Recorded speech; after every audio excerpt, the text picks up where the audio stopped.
Hello everyone, you're welcome again to Flookiesden. On today's vlog, we'll be continuing the topic that we started last week. And I think last week I shared, or my last video, I shared about 3 immigrant myths or debunking those misinformation that we all hear or that people assume about moving to a foreign land or even as immigrants coming to Canada. If you have not watched that video, I'm going to link it up here so you go catch up those 3 myths that I shared, and let me hear your thoughts on that video. And on today's video, we'll be talking about 3 more myths so I can wrap up this myth and misconception or information just about immigrants or moving into another land.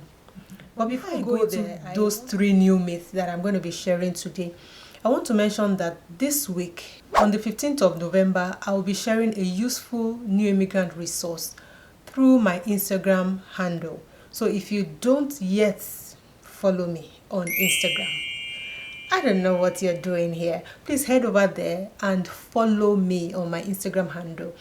It's also on my description box. You can find the handle there. Same thing like my YouTube channel at flookiesden. Please hurry up and follow me. And in my bio, you'll find the link to be able to download that free resource for immigrants. I've tagged it, Hello Immigrants. The content of that resource will be to help you begin to dream and envision the new place that you're desiring to move into. The things that you need to bring to reality, the experiences, all the things that you need to begin to see from your inner eye and begin to explore, and the plans that you need to put in place for you to be able to move this way. But it is a good content for you as immigrants that are looking at coming here, and for those that are here already, they will find 1 or 2 things as well to learn from that. So head over to my Instagram, follow me so that you don't miss it when I announce it. You'll find the link in my Instagram bio to be able to download that free resource. Thank me later. The first myth I will be addressing here, or misconception, is that immigrants, or let me put it this way, all immigrants face discrimination. Ha ha ha ha ha. I take a good laugh. There's always a pro and there's always a con to every argument, which means it's either true or untrue.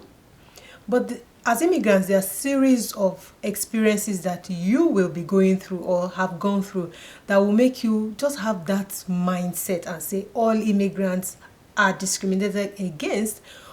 And some people don't even have those biases or discrimination going on, and they say all immigrants do not get discriminated against. But the fact that these things don't happen would be a lie. The bottom line is, there's discrimination, there's racism, there's bias.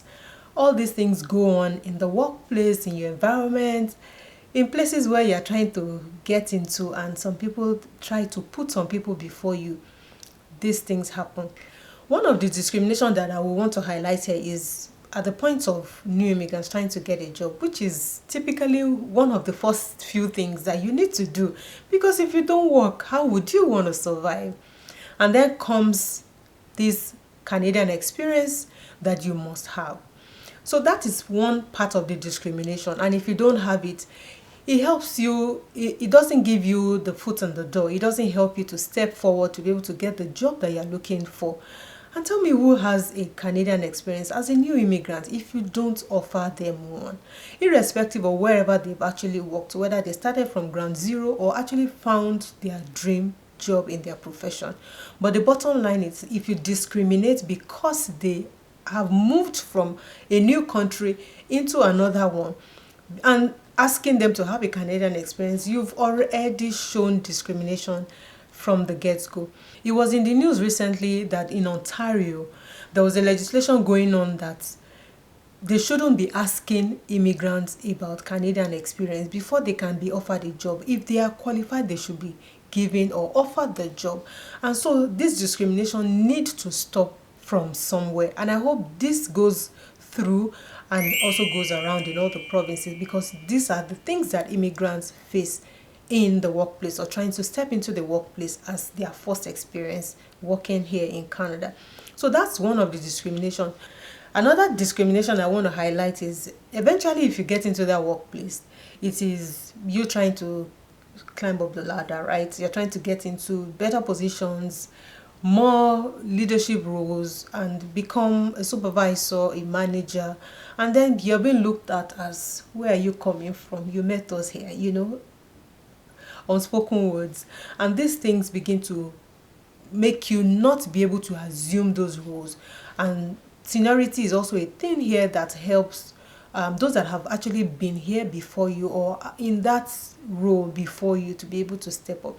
I know equity is being preserved in the workplace because they don't want to bring someone and then you become probably get more pay than the people that have been working in that role, or you just take the shine of those that have been there or building those systems right from a few years before you join. But the bottom line is that discrimination happens in the workplace. And as immigrants, one thing I always advise is that we need to slow down. We need to watch. We need to observe. And because things go on, you need to also begin to read your environment. Don't be too in a hurry for success. Don't be too in a hurry to be able to climb one ladder or the other. Make sure that whatever you're putting in is visible.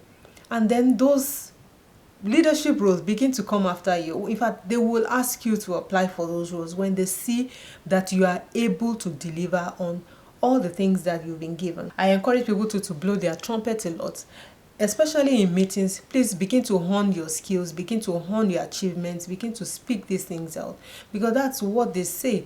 When you say these things, there are many ears that are listening, and when there's an opportunity, this comes to you. Now, let's talk about the non-discriminatory part of Canada. And yeah, we know that there are so many people here that also have gotten fair treatment. So let's balance it, right? It happens negative to some people, it happens positive to some people.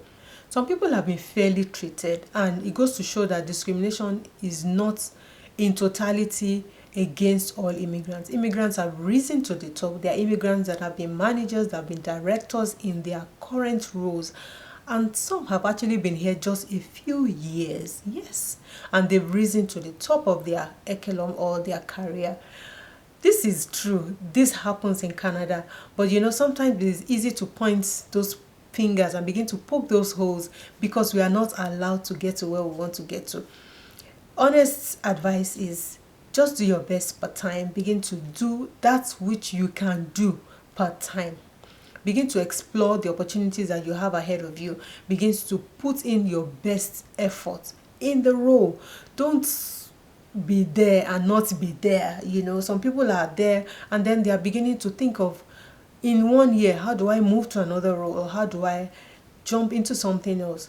It's good to be able to move from one role to the other, right, in other companies, and then it helps to get higher pay because some companies also give more pay. But the flip side is that sometimes it might be last in, first out, and those things happen to some people, and immigrants might be the ones falling victim of these things. You can imagine some of the Canadians, I'll say Canadians, those that have lived here forever, have really worked in a particular role. You see them working 16 years, 30 years, and you're asking, gosh, what are you doing here? What is about this company that is making you stay here for so long? But the thing is, look, they're trying to preserve their role. As in Canada, there's no guarantee of work. You can be in today, you can be out tomorrow. But as you begin to put in that effort and stay there longer, you are being preserved. That's the truth. You are being preserved. So in the workplace, people have embraced diversity. They've embraced inclusion. They talk about these things a lot. Some are just lip service.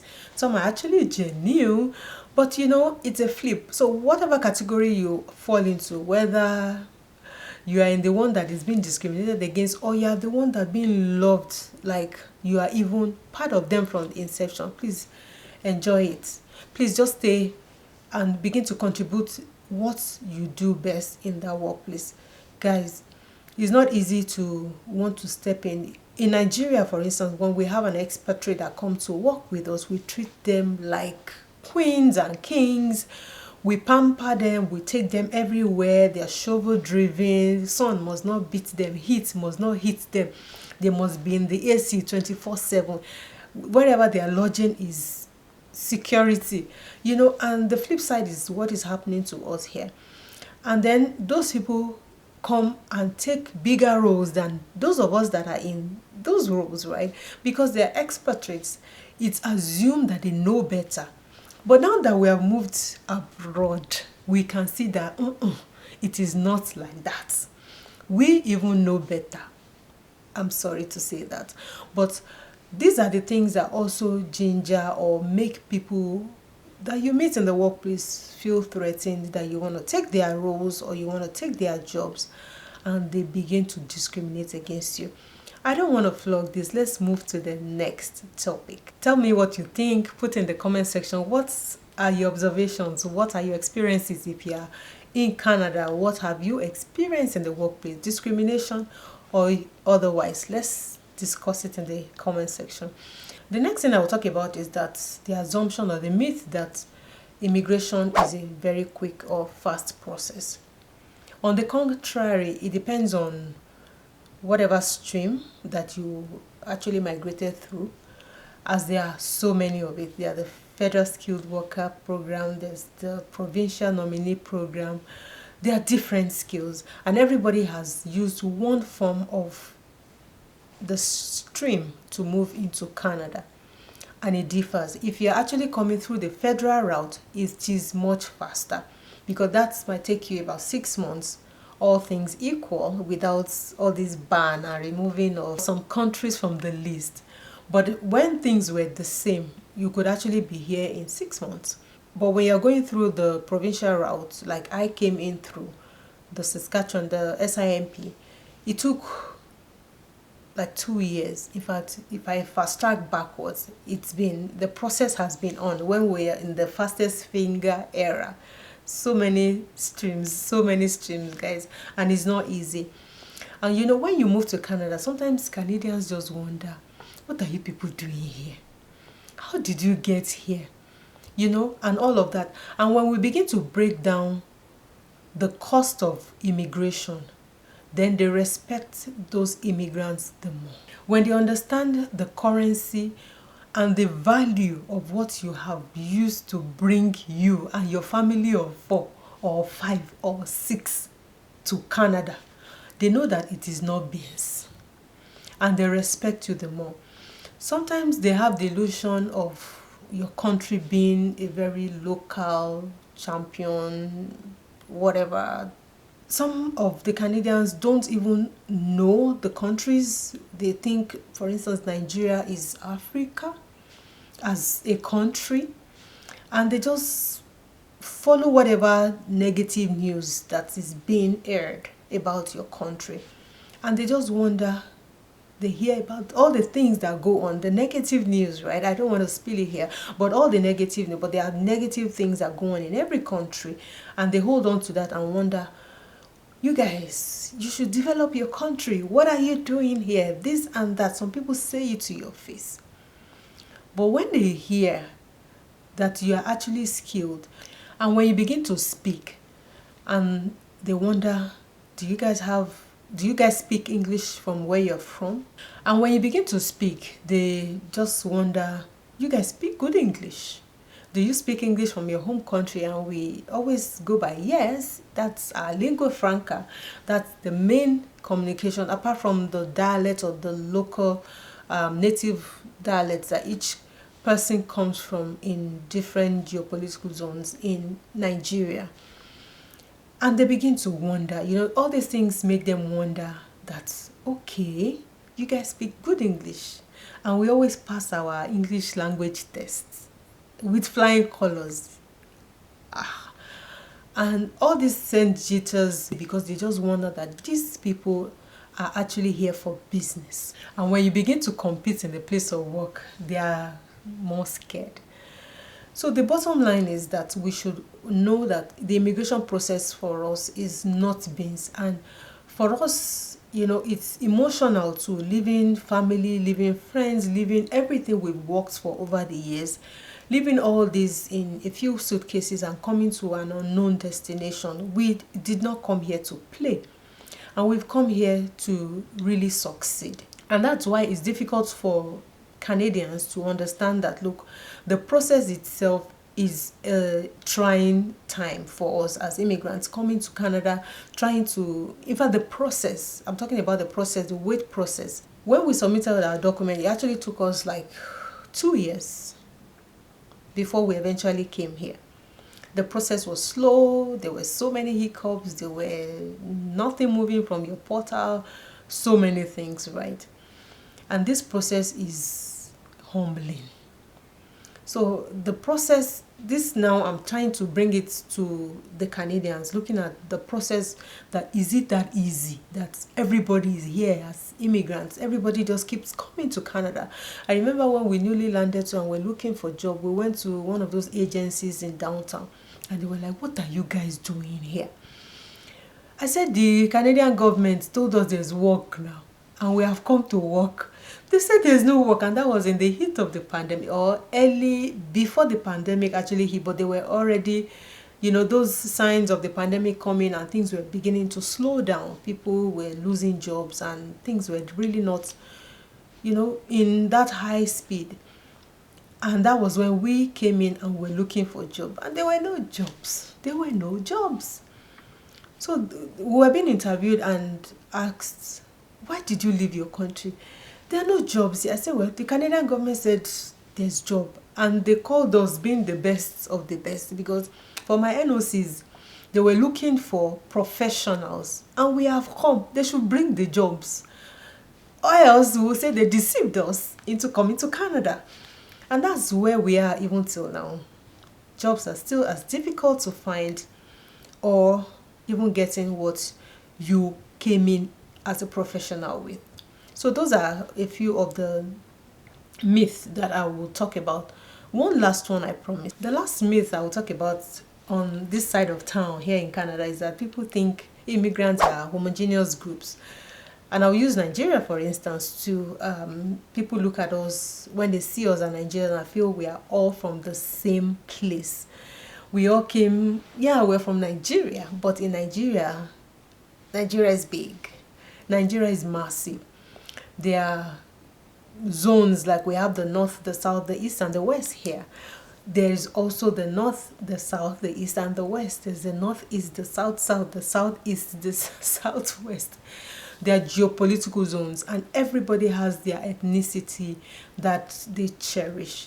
And that's why culture is rich. Culture is something that each person preserves. Everybody has come from a rich culture. We are not all the same. When we see ourselves, we know ourselves. We say hello, we know that, yes, something has brought us all here. But we are not all the same from the same locality where we are from in Nigeria. We don't all speak the same local language, apart from English that we share as a lingua franca.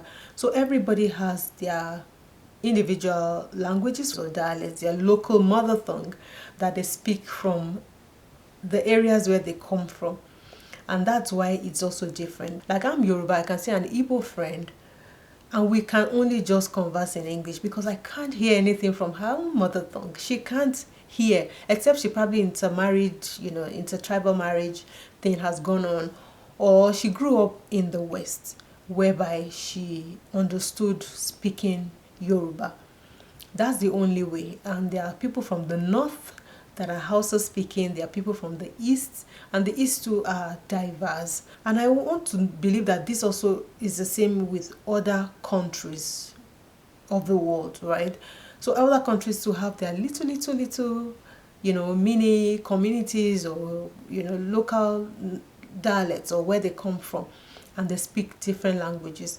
So these are the myths. We don't all speak the same language. We don't all come from the same tribe, but we are all Nigerian. So what has brought us together is that unanimous green, white, green, that is Nigeria. We're proud of that flag or that country. But it is what it is, and that's why here in Canada, to also help grow the economy of Canada as immigrants. So treat us well when you see us. We are not here by mistake. We did not jump from the roof. We did not enter through the back door. We have paid our price to be able to come here as immigrants and eventually become Canadian citizens, so that we can all be one. At the end of the day, here in Canada too, when you look at everybody with all the diversity that goes around here, we can only hold one thing in common, that we are Canadians. And that's the beauty of the diversity of this land. That's the beauty of the inclusion of this land. And I hope that every facet of things around Canada embrace this to help immigrants have a good experience as they begin to settle here in Canada. Well, these are the 3 misconceptions that I thought I should clarify.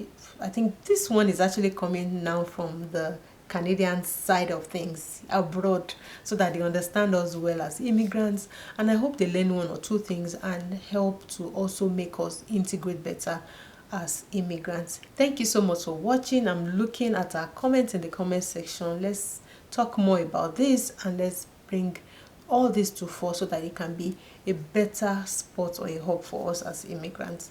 Thank you so much for watching. Do subscribe on your way out if you're yet to, and I'll catch you in my next vlog. Bye.